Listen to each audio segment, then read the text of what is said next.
Today I want to talk about something that really blew me away when I saw it, and that is Chapter 8 of Draw Steel, Complications. This is such a cool piece of design to help your character stand out, and not only just that, but weave into the story of the campaign. It's an optional rule. Let's check it out.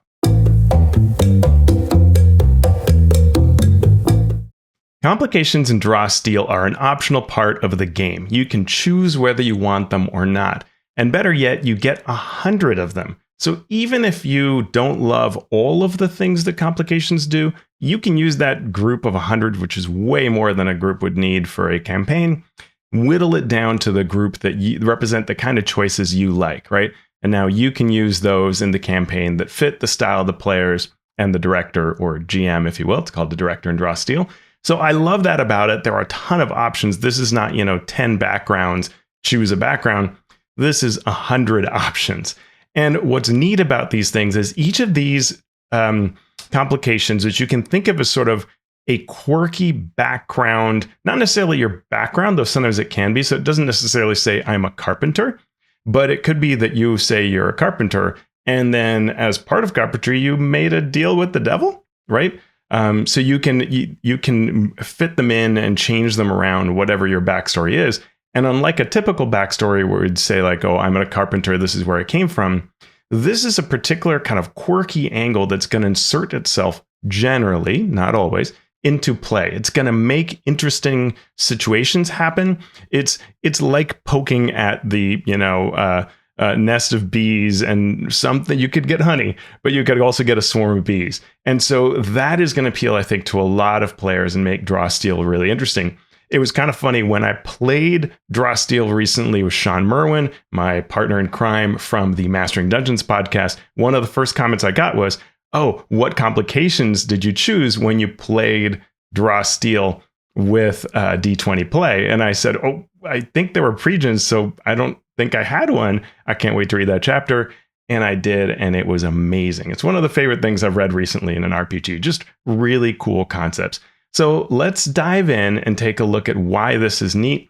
This is in Chapter 8 of the rules.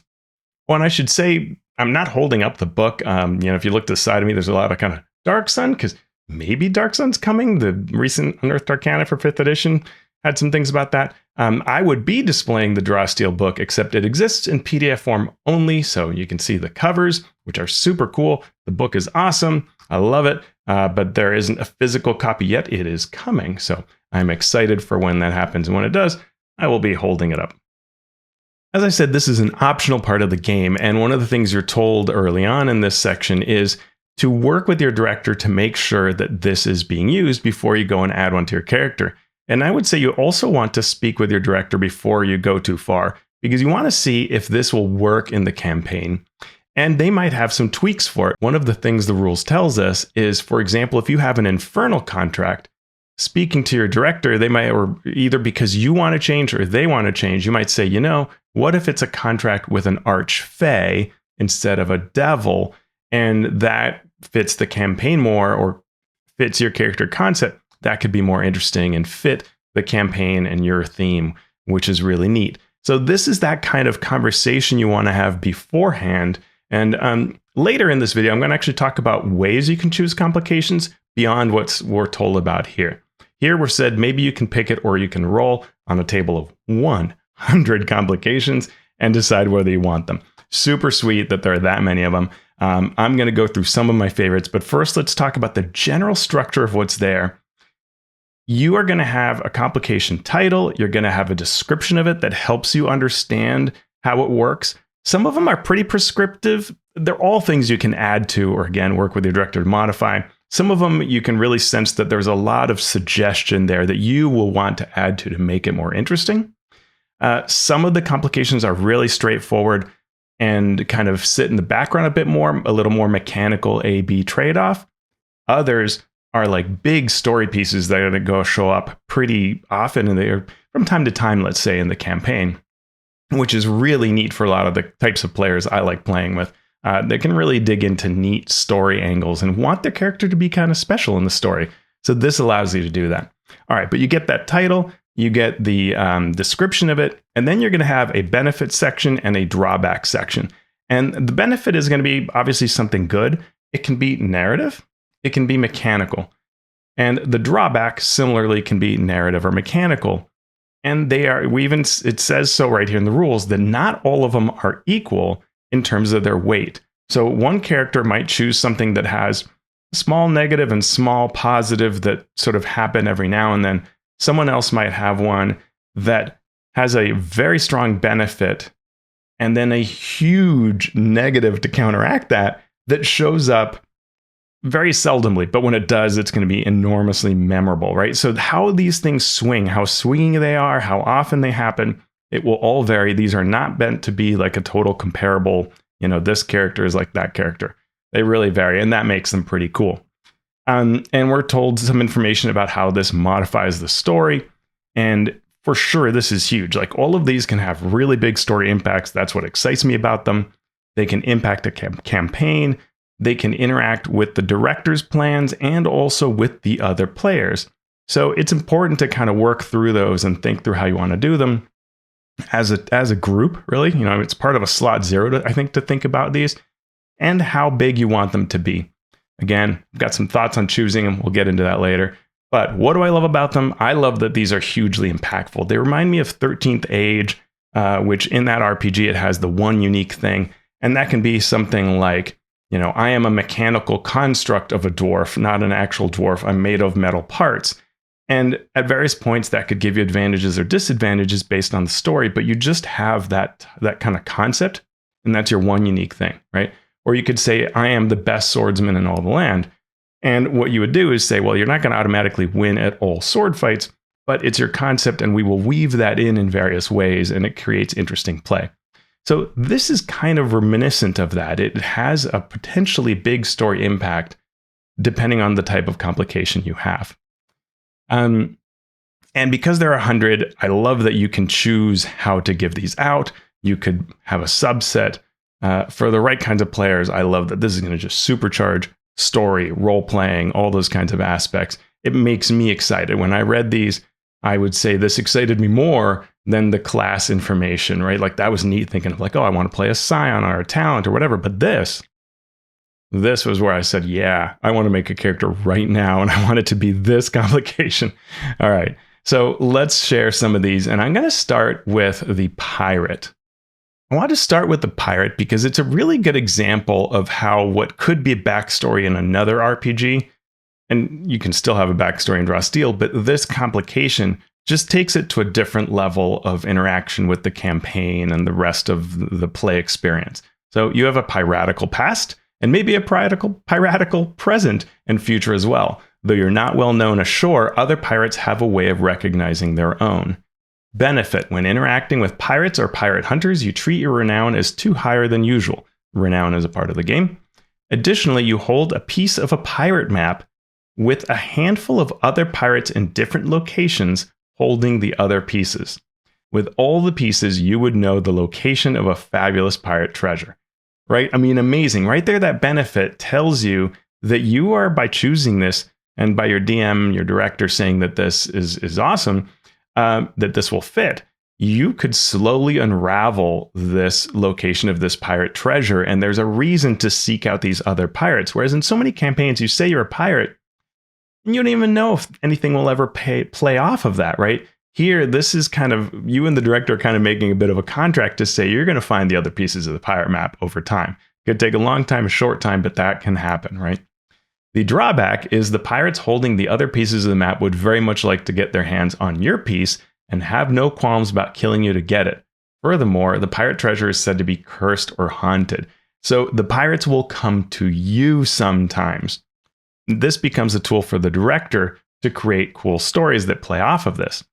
And the cursed, haunted treasure, if I'm a director and I'm looking at this and this, pirates fits, like I'm not in a landlocked place, I would say this is awesome. And I would start dreaming and scheming about what the pirate treasure is, how it'll play into the larger campaign.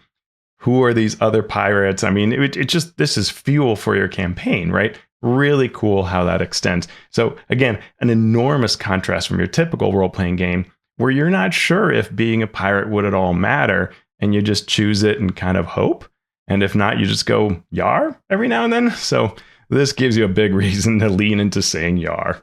So let's go back to that very first one, because it's actually a nice example of a complication that gives you a benefit that is the same as its drawback and where it's an ability. So in Draw Steal, you get abilities that have, you can have abilities, you have a number of them, that give you make a roll. It's like a power, you make a roll, and it can have one of three outcomes, tier 1, tier 2, or tier 3. One of the cool things about Draw Steal is tier 1 often gives you something interesting. It's sort of the succeed with a complication or fail with a complication. And then you have your kind of typical success tends to be tier 2. And tier 3 is often succeed with an advantage. And so something extra happens beyond that. So advanced studies is you somehow obtain the notebook of a brilliant but eccentric member of your class. The knowledge held within those notes should help you unlock powerful new abilities if you can ever figure out what the notes mean. Really cool story, right? For just being that you're into something, the studies of your class, but you receive this notebook, which lets you add a lot of detail. How did you get it? Did you steal it? Did you find it on a dead body? Is this person out there and you're trying to find them, or they're trying to find you? A lot of interesting things that can be happening behind the notebook itself. And then this knowledge that you're trying to unlock could have really interesting stories that your director could also play with. So here, the benefit and the drawback is the same. When you're taking a respite, which is a rest, you can study the notebook. So respites, you do things like, heal, but you also do things like take on a downtime task. So in this case, as a respite activity, you can pour into that book and study it, and you make a test using your highest characteristic score, so your highest ability. And if it's 11 or lower, you get that tier 1 result. You summon a hostile demon of your level or lower who attacks you at the end of the respite. They act first in the combat, regardless of anything else. So there is that danger every time you're doing this. 12 to 16, you learn nothing, your time is wasted. So what would normally be a success, this is clearly very, very hard. So nothing happens when you get a 12 to 16, the tier 2 result. Tier 3, which is 17 or higher, you learn one bonus heroic ability from your class that you qualify for. You can use that ability until you finish your next respite. So that's really cool. So you get an extra ability that you just picked up and learned, and you could weave story into that and so on. So I would say this is sort of a medium complexity to low complexity version of a complication. And then you get to see this example of where the benefit and the drawback are the same, and the structure of that ability score. Kind of cool. On this same page, Antihero is a good example of something that people will often sort of want to lean into, that you used to be bad or that you still have some bad tendencies, but you're trying to live the heroic life. So you used to be a villain. And in this case, the mechanic is really neat with how it rewards this interaction, sort of prompts you to stay involved with thinking through your anti-hero past. So, benefit, you have 3 anti-hero tokens. Whenever you use an ability or other effect that costs you a heroic resource, this is part of the game that causes you to do really cool things or allows you to do cool things, you can spend 1 anti-hero token instead of that heroic resource. Whenever you have fewer than 3 anti-hero tokens, and you would earn a hero token, you get 1 anti-hero token instead. So there's sort of a system of using them and replenishing them. And that's the benefit. What's neat is you basically get more abilities to power your really cool powers, which is awesome. This is a really nice benefit. But the drawback is, while you have fewer than 3 anti-hero tokens, you exude a villainous aspect. You and each ally within 5 squares of you take a bane on any test made to interact with other creatures. That's a big impact, that you are getting -2, which is what a bane is, to you and your allies that are near you when you're interacting with other creatures, right? And so that can be a big deal. It doesn't matter necessarily in combat if there will be no negotiations or anything like that, but a big deal in other situations. And anti-hero tokens, that status can stick around with you for quite some time. So you're trying to, think about this and how it impacts you, and can be a real reason that you would role play a particular way. So both a strong benefit and then a drawback that will really lean into how you role play.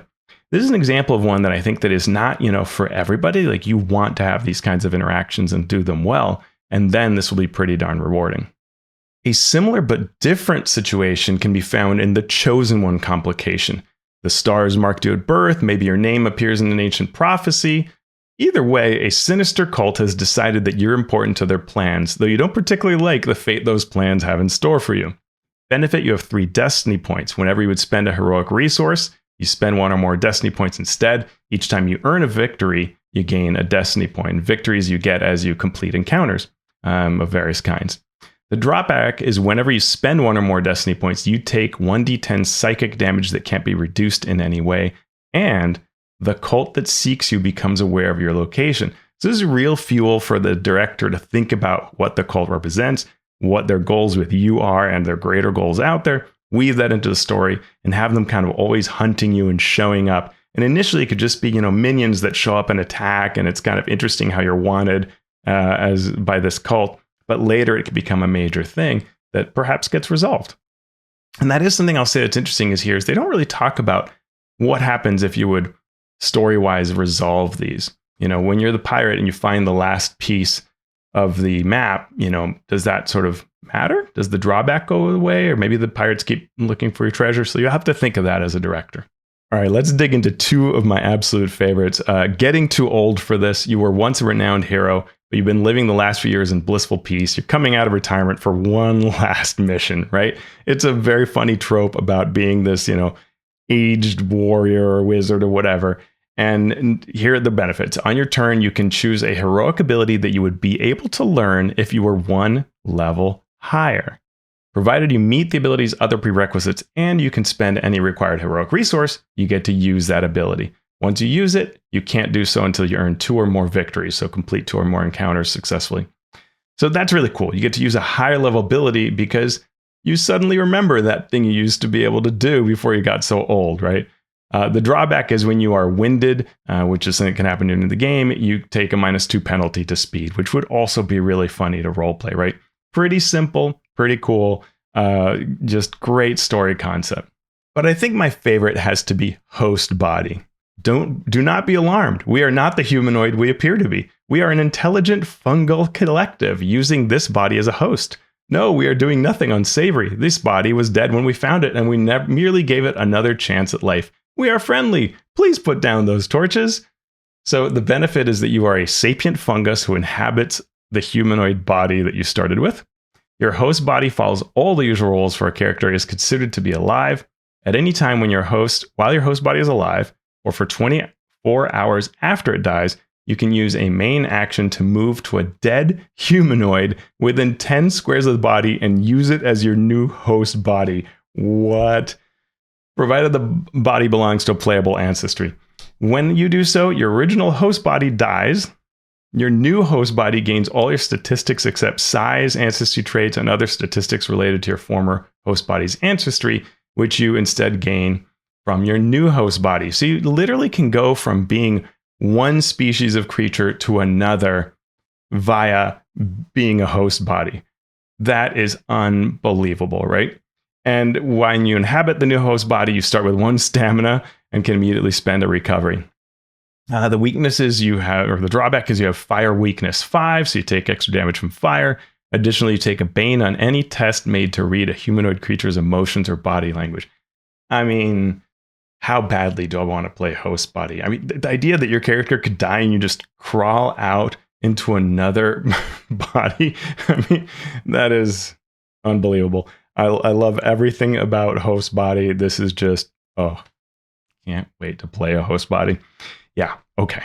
Another really interesting one is Corrupted Mentor. This is a kind of neat combination of getting a power and neat story that is gonna keep on paying off. Your mentor taught you everything, but they went rogue and they betrayed you and the organization. And it turns out, now that you think about it, they were kind of terrible and maybe had a real dark side that you should have picked up when that was happening.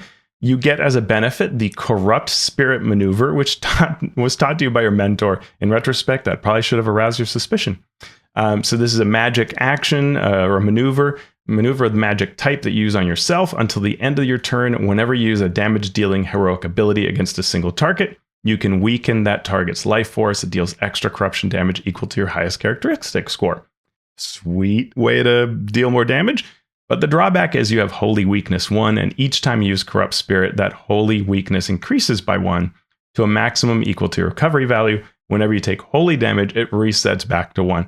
Really kind of neat way that you could have things happen. Of course, encourages the director to lean into things by having periodic holy damage come your way. Kind of cool story.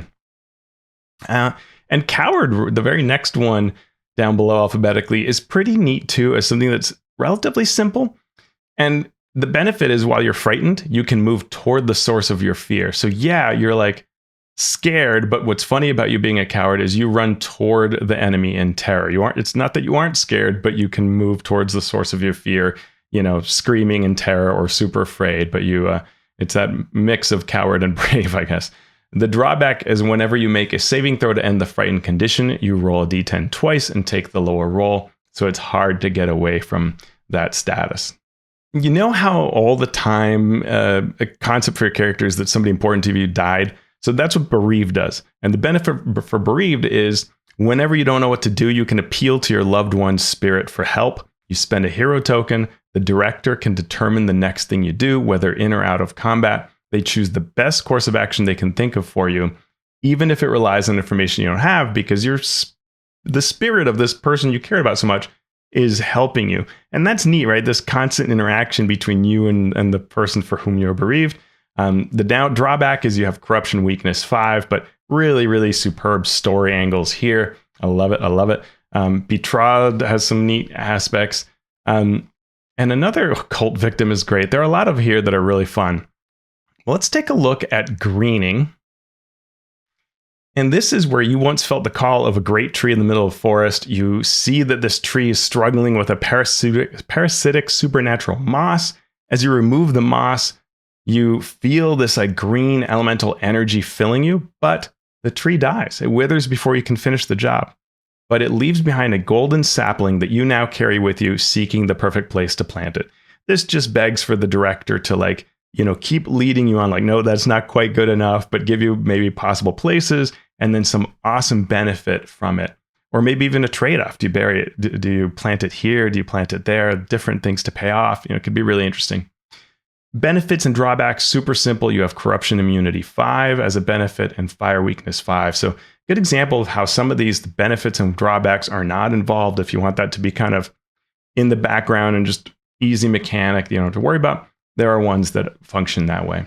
2 really absolutely wild ones. Life bonded in a sinister ritual, your soul has been bound to that of another creature. This might be a companion, a creature you're beholden to, or an enemy. What? When they die, you die, making you the perfect bodyguard. You choose this other creature who doesn't have the life bonded complication, and when you die, your body disappears until that creature finishes a respite or earns 1 or more victories. You then appear next to the creature fully healed.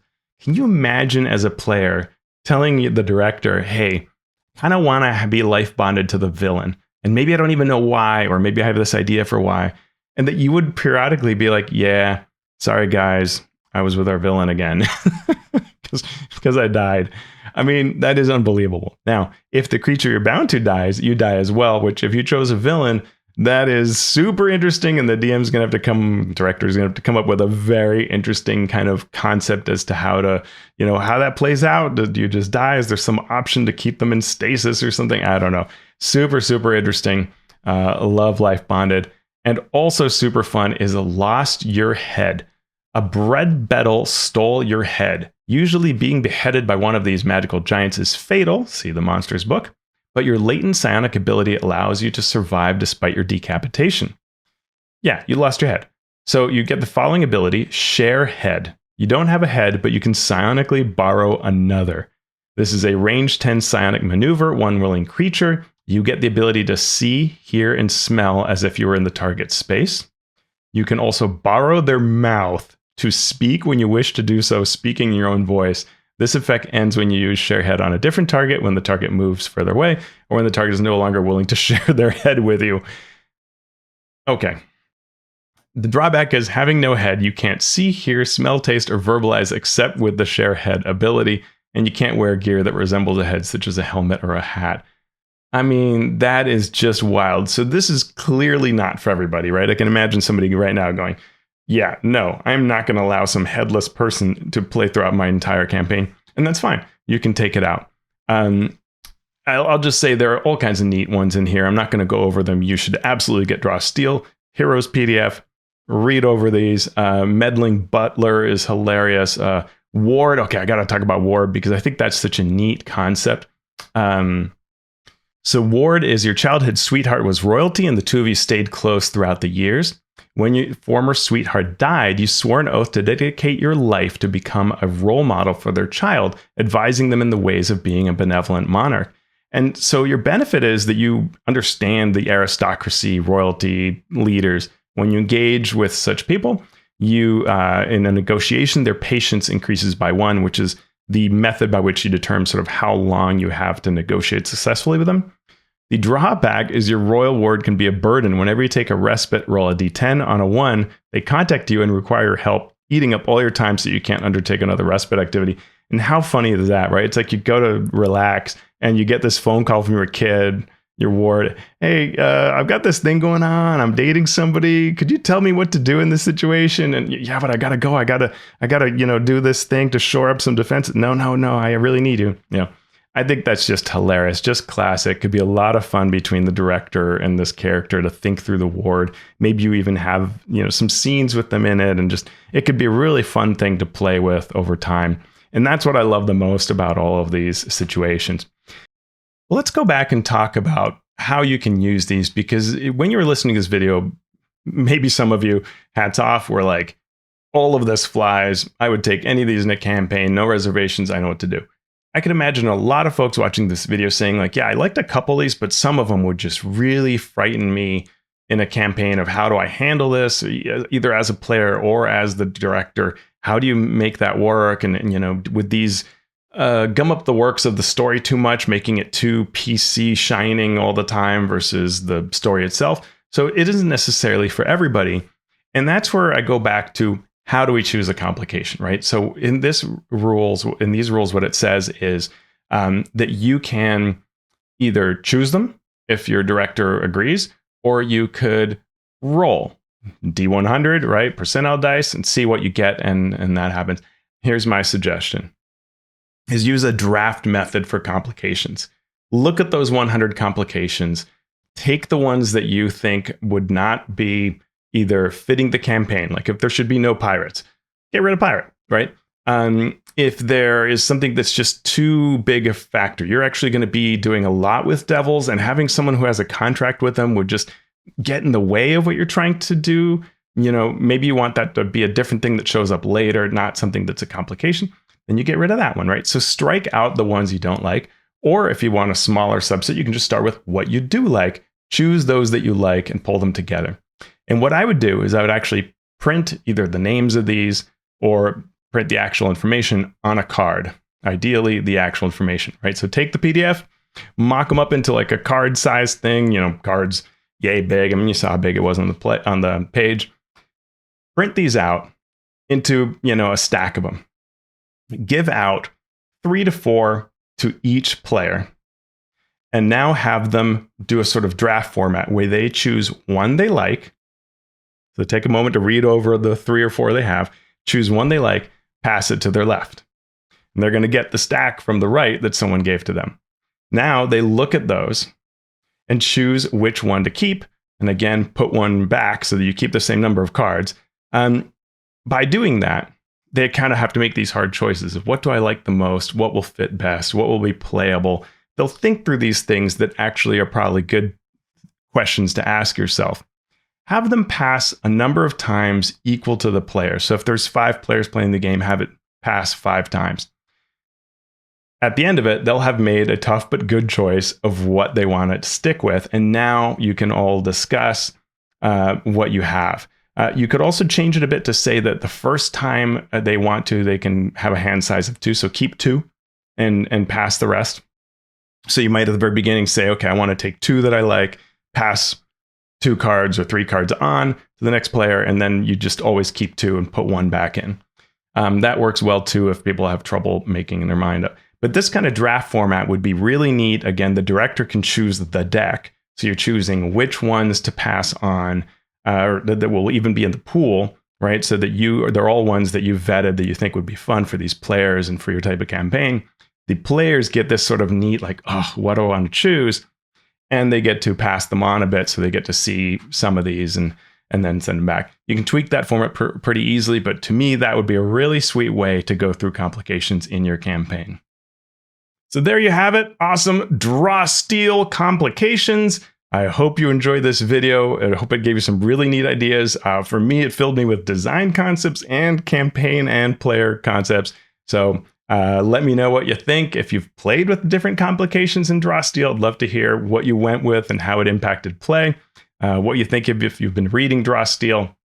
My partner in crime, Sean Merwin, and I, we have been on Mastering Dungeons podcast talking through Draw Steal RPG, including this week. So check that out and you'll learn more or think more about the Draw Steal RPG. And thank you so much for your support. If you are one of the folks who supports me on Patreon, thank you so much. You make this show possible. Info on how to join is down below in the description of the video. Thanks so much, and I will see you next time.